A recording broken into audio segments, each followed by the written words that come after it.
5-Year Club, video number 55. I thought I'd take this opportunity to review the 7 steps that everyone should know and memorize to figure out their financial life. Number 1, save $1,000. Number 2, pay off all your debt except your mortgage using the debt snowball method. Number 3, save 3 to 6 months of expenses in an emergency fund. And if you want to save a down payment for a house beyond that, then you can do that as long as it takes less than 2 years. If it's going to take you more than 2 years to save the down payment for the house, then you're going to need to not pause on the retirement. You're going to have to put money into retirement and save money. It's going to take you longer than 2 years, obviously, to get into a house, and hopefully your income is going to go up over time. All right. 4, 5, and 6 are all done at the same time.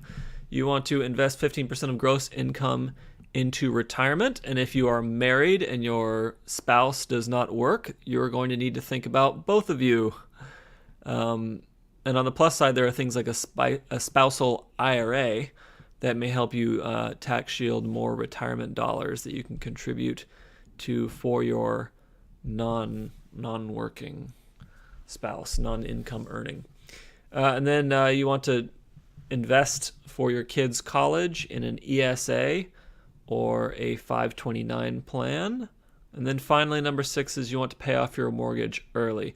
Once you get done with paying off the mortgage early, then you are considered to be in step 7, which is build wealth and have an amazing life. Oh my God. Okay, those are the steps everyone wants to transcend to the magical 7 level.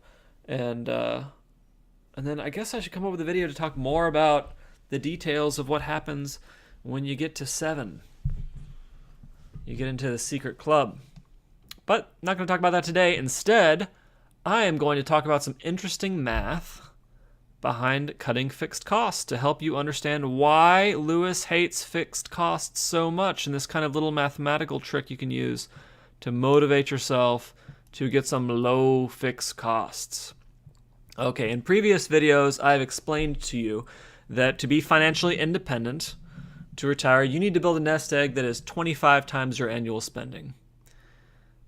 And we can quickly tell 25 times annual spending is 300 times monthly spending, because 25 times 12 is 300. And just for your benefit, that 25 number is based on a safe withdrawal rate of 4% from the nest egg. All right, so if we want to increase our monthly spending by $100, because there's like super premium deluxe Netflix that we could spend money on, that is going to require our nest egg to be 300 times $100 bigger, which means we need a nest egg to retire that's $30,000 bigger than it would be otherwise. And how long does it take you to save $30,000? Takes a while. Takes me a while. And similarly, if you are able to reduce your monthly fixed costs by $100, then your nest egg can be $30,000 less. And however long it takes you to save that $30,000, you don't have to still be working during that time. So you can retire that much earlier. If you're able to cut your phone bill from, say, $100 to $50, I did that in the last year because I had an old plan I was just spending way too much money on, then the required nest egg is now $15,000 less. So a $50 savings in monthly costs is actually a $15,000 reduction in the net worth needed to be financially independent. And this is why I hate fixed costs, because high fixed costs push retirement out of reach. They make the nest egg so astronomically big that you'll need to retire that it just seems impossible that you're ever going to get there.